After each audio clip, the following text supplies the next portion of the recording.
Deeply into this in my podcast this week. LeBron did take over late against South Sudan, especially against Germany. And now he's seen as Team USA's closer as the real game start this Sunday against Serbia. So, Paul, if you coach this team, would LeBron be your designated closer for the potential 6-game run to the gold? I mean, is this even a question anymore, Skip? After those last 2 games, he gave us a sample of that. They understand what the pecking order is. See, when people say closer, sometimes they get confused on what the closer really is. The closer, yeah, he's going to play at the end of the game, right? Our closer, he's going to make the decisions that we need him to make to win the ball game. Is that LeBron? Absolutely. Now, does that mean he's going to take the shot when the shot clock's winding down and you tie a game? Maybe, maybe not. Okay. But the ball is going to be in his hands 100%, and it's on him that we trust as a closer to make the right decisions, because if the shot clock winding down to tie a game, I got KD over there. I don't mind passing that. I got Steph Curry over there. I don't mind giving it up to him. Oh, you know what? I got Embiid sealed underneath. I don't mind giving it up. So even if he gives the ball up and they miss the shot, shouldn't be no criticism, because look who he's passing it to.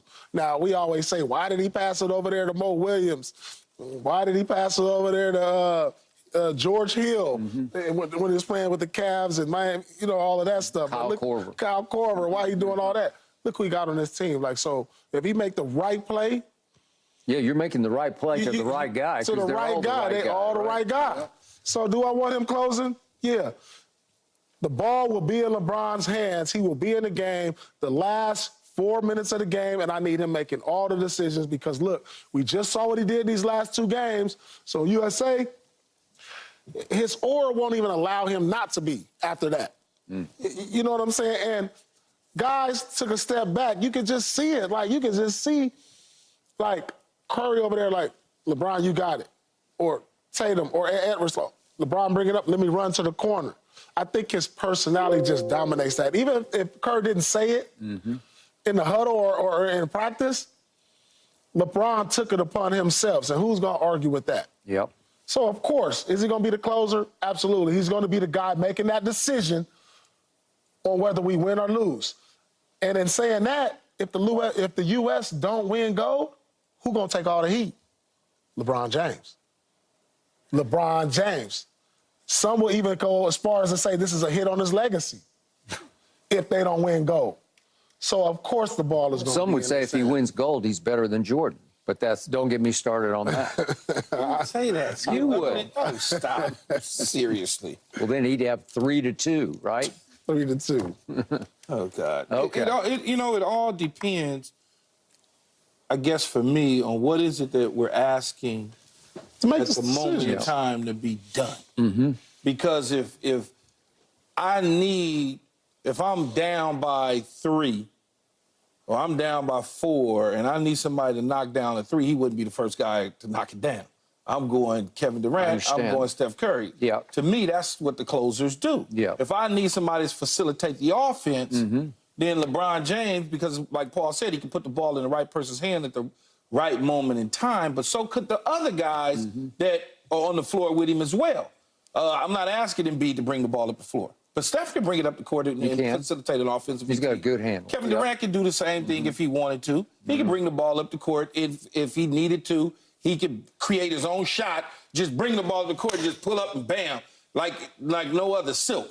So it just depends. But if LeBron is cooking and it's a bad matchup, I'm giving it to the hot hand, which is LeBron James with a bad matchup. Somebody on his back, he can box. I mean, he going to have a bad matchup every night. I mean, for the most part, probably so. But if you look at what he did in Germany in that stretch, it was a bad match. He just dominated that. Yeah. And if I'm getting that, then it's him. But I don't want to just make him the sole, you go down the court, you shoot the ball, you do this, Well, you do that. like I said, the closer is he going to make the decision. Yeah, you make the decision. Like, he can make the decision. Like he don't necessarily have to take the shot, but he will. He's going to have the ball to get to Steph Curry, to get to Kevin. I don't mind that at all, but I think all of them can do that if they choose to do it. But with the country's fate, gold on the line, who you want with that ball in their hand, who you trust the most with that ball in their hands, down the stretch. America's fate is on the line. To be honest with you, I could trust all three of them dudes. I could. Because Kevin, again, he can go to the rack in a heartbeat because he's so damn long. He can pull up. But do you trust him as like a, not necessarily a shot maker, but like make the right play? I mean, you know more about it than me. I would assume he can make the right play. One of the best players in the world. Yeah. How could he not make the right play? But I'm saying all of them can make the right play. Absolutely. Yes. But if it comes down to out of those three guys, LeBron, AD, or Steph, 5 seconds to go, you down 2. You mean KD? KD, who you want to touch the ball first on the inbounds? Man, I want KD to touch it. So do I. I want KD. I'm KD? sorry, man. I want KD. You got KD? Oh. Because KD, look, because KD. I get KD, but we talking about coming off injury, KD.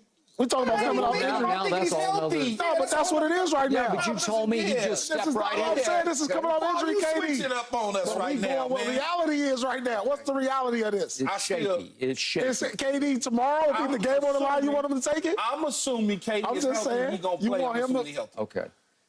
This is coming off injury, KD now. I understand, but if I'm talking about good KD, if he's right KD. That's not what the reality is today. We don't know what the reality is. The reality is he hasn't played in 5 games. All right. He's coming back Sunday. Now you sound like me, right? I'd rather LeBron be the closer right now until I see what KD got. Okay, I just want to remind everybody, last time we played in the Olympics, 2000, it was actually in 2001 because of the pandemic, he averaged 21 a game. It's hard to average 21 when you're only playing 40 minutes. Yeah. He went 21, 5, not playing and 4. 40 minutes. The game's 40 minutes. That's what I mean. He's probably playing He averaged 28 minutes. Oh, okay, 28 minutes. Okay, and I remind everybody, because I'm watching all these games, we played France for the gold, and France had beaten us in the first game of group play, a la we're about to play Serbia, but France beat us. And then it was going to the wire, and it got real tight and real close.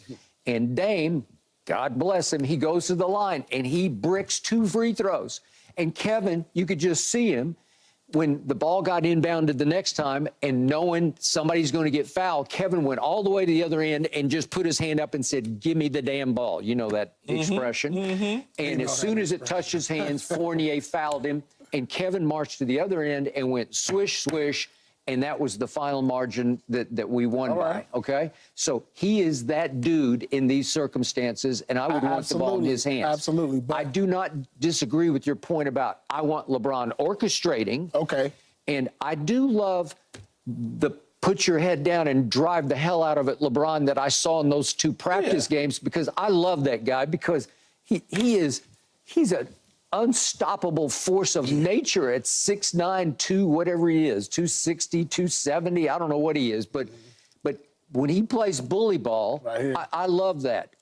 Because I haven't seen enough of that playing for the Lakers, where he just says, okay, get out of my way. No, that's not true. Yeah. Skip, he's done that late in games. He's done that late in games for the Lakers. All right, so you bring that up. Well, what have I seen lately from LeBron James as a Los Angeles Lakers in games that really mattered late in games? Well, I've seen 2 straight series against Denver where he was pretty lousy in all those fourth quarters, because you had so many chances to beat Denver, and he was the one who came up small, because that kind of scoring closing has not been his strongest suit.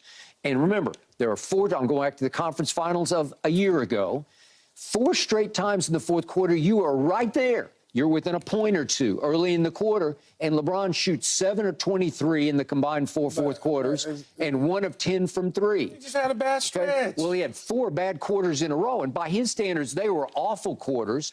And then we go down to the closeout game at Staples. Last minute of the game, he's got 2 chances to tie the game. There's also a difference in the competition skill. Okay, but I'm just saying, what did my eyes tell me? That's not his strong suit. And we got those plays. You remember these plays? Well, I want to remind everybody. It wouldn't be right if you didn't have them. That was his first shot. Yeah, but when you're playing against a 6'8", 6'9" Aaron Gordon, who's one of the most athletic dunkers we've ever seen. So he's not going to see that guy anymore in the Olympics. Yeah, you're not going to see that in the Olympics. Okay? And then he tried to drive the ball to his left. Man, it's 2 people, 3 clogging it with Joker in the lane. Skip, tell me who was. Do you know what Michael Jordan does in that moment? Do you know what he does? You know, and I know what he does. Do you know what Paul Pierce does in that moment? Do you know what he Jordan does? ain't never had three dudes close in on him like Paul that. Paul Pierce is going straight up at the free throw line, and he's holding the pose.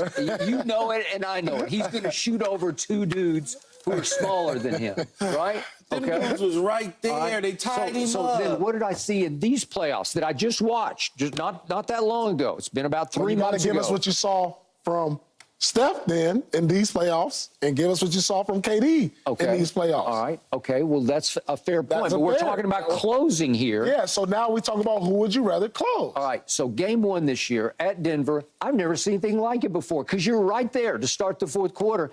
And LeBron, I'm pretty sure he was pouting because he took so much heat for not being there for you in those 4 fourth quarters of the Western Conference Finals. So and he just bowed out. He just says, I'm out. You really I'm out. think he just bowed out because of that? He took his first shot in the game in the fourth quarter with 1:20 left. That's LeBron bleeping James, the greatest scorer in the history of the game.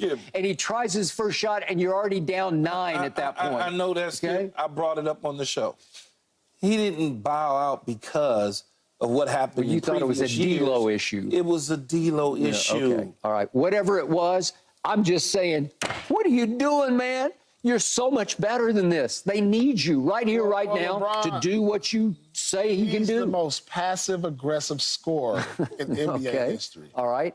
And then he has to be, because when you think about scores, you think about like straight annihilators. I'm talking about terminators. Right. But he doesn't have that. It's the weirdest thing. At times he does. Okay. It's not all the time. It's passive-aggressive. Like I can say the time when he went to Detroit and scored 28 straight.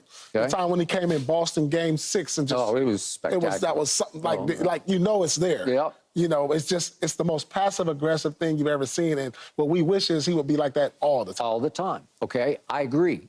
So back to your point about closing and orchestrating, it's weird because we don't have a young LeBron on the team. We don't have a young Stockton or a young Jason Kidd or a young... It's Halliburton. Halliburton would be the closest. He would be the closest. And for whatever reason, against Germany, Halliburton played 0. Okay, yeah, but something was probably bothering him. I would hope so, but I wasn't sure about it. And my point is, I don't think Halliburton's going to get high minutes in these games. He's not going to get LeBron-esque minutes, or he's not going to split time. LeBron is the point guard for this team. He is the floor general, right? And Drew Holiday. And you think Drew would... By the way, I looked at the 2020 team, and the second leading scorer was Jason Tatum with 15, and Drew Holiday scored 12. So it was KD at 21, and then JT at 15 and 12. So you had 2 of your Celtics who were contributed heavily, but this team is way more loaded than that team was, right? And they're coming off the bench. Okay. And then, Keyshawn, to your point about do you want LeBron taking the last shot? Well, you saw what happened in Game 2. He got the last. It was Jordan-esque. I think we have Olympic competition. I want.